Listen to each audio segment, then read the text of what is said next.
Dalam sebuah public speaking, seorang public speaker harus mampu membuka pembicaraannya dengan baik sekaligus menarik.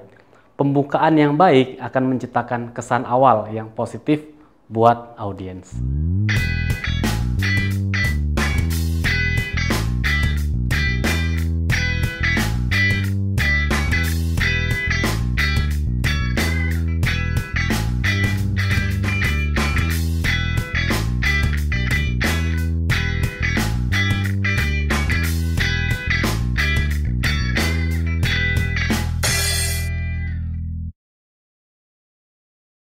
Assalamualaikum warahmatullahi wabarakatuh. Apa kabar teman-teman semuanya? Terima kasih buat kalian semua yang masih terus setia untuk mengikuti channel Presenta Edu, channel pengembangan diri buat kita semua. Dalam video kali ini saya ingin melanjutkan topik public speaking dan kita akan membahas aspek tertentu, yaitu bagaimana teknik membuka sebuah pembicaraan dengan baik sekaligus menarik.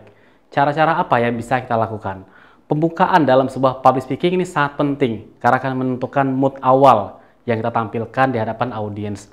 Juga akan menentukan apakah mereka tertarik atau tidak dengan pembicaraan kita. Lewat video ini saya menjelaskan ada 3 teknik untuk membuka sebuah pembicaraan, sebuah public speaking, dan nanti juga akan ada beberapa contoh yang teman-teman bisa ikuti. Yuk kita simak seperti apa cara kita untuk membuka sebuah public speaking dengan baik. Sekarang saya mulai dulu yang pertama, pembukaan. Seperti apa caranya seorang public speaker bisa membuka materinya dengan baik dan menarik? Tadi kita sudah ingat ya, fungsi pembukaan adalah menarik perhatian audiens. Lantas seperti apa teknik pembukaan yang menarik itu?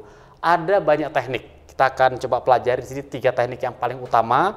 Yang pertama adalah sampaikan apa yang menjadi tujuan kita. Jadi kalau Anda bisa menyampaikan tujuan Anda itu mau ngapain dengan jelas, singkat, tepat, padat, maka audiens akan menangkap, oh itu ya yang mau disasar dari pembicaraan ini. Disampaikan tujuan kita dengan baik. Itu teknik yang pertama. Dan ini teknik yang paling mudah, paling umum. Jadi Bapak Ibu kalau ingin ngasih sambutan, ingin sebuah intro terhadap persoalan, ingin memaparkan sebuah materi, sampaikan tujuan kita ketemu ini mau ngapain, itu sudah akan menjadi opening yang baik. Yang kedua adalah tekniknya kita gunakan cerita. Jadi kalau teknik bercerita ini kita menggunakan sebuah kisah, bisa itu kisah hidup kita sendiri atau kisah orang lain. Kisah ini kita sambungkan terhadap materi. Misalnya tadi Ramona kalau kita dengarkan itu gaya-gaya berkisah. Dia bicara tentang gimana menjadi orang yang tegar, tetap berdiri walaupun banyak hambatan hidup dan lain-lain, dan untuk itu dia menggunakan teknik storytelling. Dia bercerita, cerita kisah dia dulu, terus seperti apa, kisah dia dulu, terus gimana, pakai cerita. Dan yang ketiga adalah menggunakan apa yang disebut dengan teknik data dan fakta. Kita pun bisa melakukan opening, menyampaikan sebuah data tertentu, fakta tertentu terkait topik yang sedang kita bahas, dan itu kita sampaikan di pembukaan. Saya akan berikan contoh ya sederhana, misalnya tadi yang untuk parenting tadi udah saya sebutkan contohnya. Misalkan sekarang saya gunakan pakai data dan fakta. Bapak Ibu sekalian, menurut statistik yang dikeluarkan oleh Departemen Pendidikan, ternyata lebih dari 70% mahasiswa yang sekarang ini kuliah nggak punya alasan yang jelas kenapa dia memilih jurusan yang dia masuki sekarang. Bayangkan 70% nggak tahu kenapa kok dia milih jurusan itu.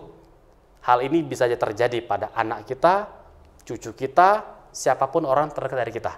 Maka hari ini saya akan memaparkan kenapa kok banyak seorang anak itu nggak tahu tujuan jurusannya, bagaimana cara kita menghindari hal itu terjadi pada anak kita, anak didik kita. Nah ini menggunakan tadi apa? Data fakta. Sampai sebuah angka, sebuah data fakta, sambungkanlah ke materi kita. Demikian teman-teman sekalian, tadi sudah kita saksikan ada 3 teknik untuk membuka sebuah public speaking dengan cara yang menarik.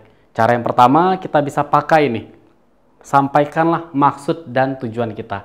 Ini cara tercepat, cara termudah. Cara berikutnya, teman-teman juga bisa menggunakan sebuah cerita atau sebuah kisah. Angkat dengan cara tertentu sehingga audiens bisa connect dengan cerita kita, dan teknik bercerita inilah teknik yang paling banyak dipakai oleh public speaker yang hebat-hebat. Dan terakhir, kita juga bisa menggunakan data atau fakta. Angkat hal yang menarik, hal yang orang jarang dengar dari data yang kita miliki, dan itu akan menjadi sebuah pembukaan yang kuat, pembukaan yang menarik. Semoga dengan video ini sekarang kita sudah mengetahui seperti apa caranya untuk membuka sebuah public speaking dengan menarik. Teman-teman sudah tahu tadi seperti apa caranya, tekniknya. Coba terapkan, maka insya Allah Anda pun akan bisa memulai sebuah pembicaraan dengan cara yang baik sekaligus menarik. Terima kasih sudah menyaksikan video ini. Saya Muhammad Nur dari Presenta Edu. Kita akan ketemu lagi dalam video-video berikutnya. Assalamualaikum warahmatullahi wabarakatuh.